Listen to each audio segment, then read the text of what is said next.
Do you know pork is forbidden in Judaism and considered haram in Islam? But it is permitted in Christianity. Generally, people from Abrahamic religions have same set beliefs than why it is allowed in Christianity and why it is forbidden and not allowed in Judaism and Islam. Let's look into it. Surprisingly, Judaism and Islam both have same reasons for this. People from these two faiths try strictly to follow the dietary rules set in Torah and Quran. In Judaism, the concept of kashrut specifically states that animals must meet two criteria to be considered kosher. They must chew their cud and have cloven hooves. While pigs have cloven hooves, they do not chew their cud, thus making them unclean and forbidden to eat. Similarly, in Islam, the concept of halal states that He has only forbidden you dead animals, blood, the flesh of swine, pork, and that which has been dedicated to other than Allah. Both verses emphasize that pork is unclean and not suitable for consumption of Muslims and Jews. In both Judaism and Islam, eating pork is connected with impurity or uncleanness. Observing the restriction promotes spiritual and bodily cleanliness. Dietary regulations are commonly seen in Judaism as a means of maintaining a high level of spiritual and bodily cleanliness. Avoiding forbidden foods, like as pork, helps to distinguish the Jewish people and keep them spiritually pure. Similarly, Islam values cleanliness and purity in both the physical and spiritual manner. Pork is considered najis, unclean, so avoiding it is a means to be spiritually clean. Both religions emphasize that the ban is part of divine law and that keeping it requires faith and dedication. The emphasis is less on intellectual explanations and more on obeying God's commands. Observing these regulations is an act of obedience to God's commands, even if the reasoning behind certain prohibitions, such as pork, is not always thoroughly explained in religious literature.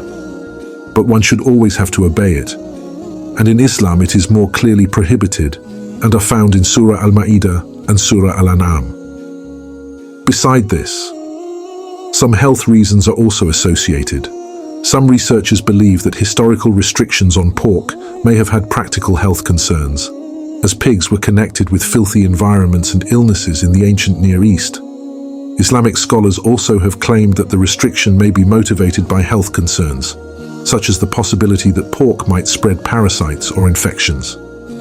Dietary regulations, such as the prohibition on pork, contribute to identify Jewish and Muslim religious groups, instilling a feeling of identity and religious discipline. Then the question arises why it is permitted in Christianity. Actually, the permissibility of eating pork in Christianity, particularly among most Christian groups, is primarily owing to New Testament doctrines that diverge from the Old Testament's dietary rules. New Testament of Bible is somehow different than Old Testament in some aspects. Besides this, Christianity share roots with Judaism. Shifts in New Testament developed and Christians moved away from the strictness of Jewish umbrella. New Testament actually introduced new approach. For example, in the 2840 case of purity, Jesus said, "Do you not see that whatever goes into a person from outside cannot defile him, since it enters not his heart, but his stomach, and is expelled?"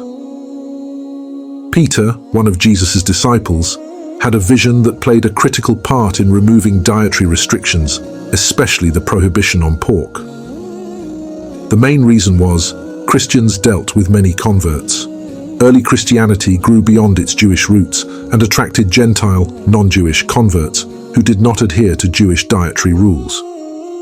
But in Old Testament, there were clear orders from God about pork.